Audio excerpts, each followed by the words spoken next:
Yakin itu.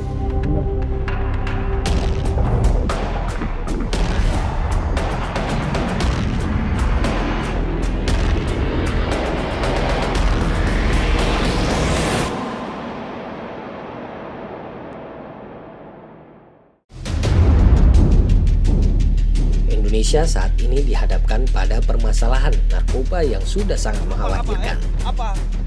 Jaringan peredaran gelap narkotika sudah sangat mengancam kehidupan berbangsa dan bernegara. Pengungkapan telah dilakukan secara masif. Barang bukti yang disita cukup besar, tetapi relatif kecil dibanding kebutuhan. Dari tahun ke tahun terjadi peningkatan prevalensi pengguna narkoba yang saat ini sudah mencapai 2,23%. Atau sekitar 4,2 juta orang.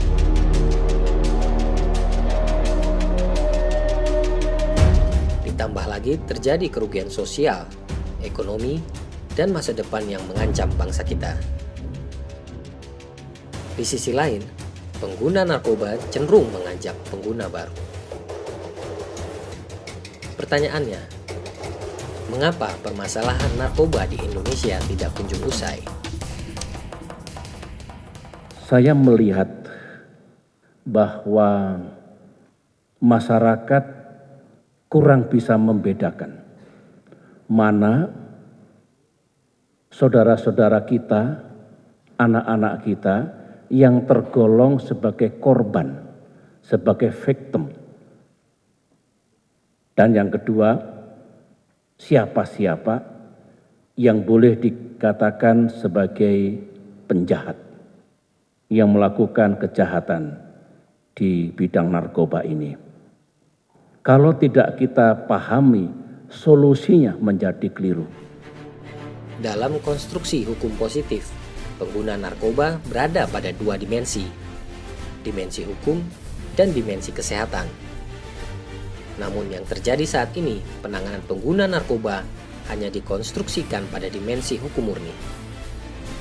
Sebagai bentuk konsepsi penanganan pengguna narkoba yang mengusung paradigma baru, institusi penegak hukum, mengemban fungsi kesehatan dan sosial, telah mengambil langkah maju melalui penandatanganan peraturan bersama, yang pada intinya, penanganan pengguna narkoba yang bermasalah dengan hukum bermuara pada hukuman rehabilitasi. Dengan peraturan bersama ini, akan adanya tim asesmen terpadu untuk menentukan kadar ketergantungan, rencana rehabilitasi, dan memberikan rekomendasi pada proses pemeriksaan. Hal tersebut selaras dengan roh Undang-Undang 35 Tahun 2009 tentang narkotika yang sudah mengatur dengan jelas, penjahat narkoba harus dihukum dengan keras, dan penyalahguna disentuh dengan hukuman yang humanis. Di sini rumah kita.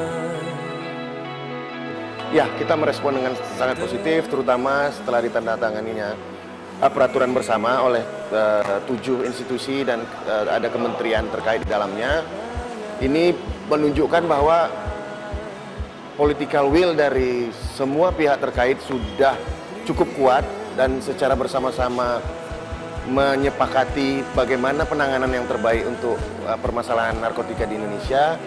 Tinggal yang perlu kita pastikan adalah implementasinya di tataran grassroots, di tataran lapangan, bagaimana secara maksimal, tidak hanya di 16 kota yang menjadi pilot saat ini, namun ini bisa diadopsi dan ditiru, dicontoh oleh daerah-daerah lain. Indonesia. Untuk penanganan pengguna narkoba yang dimana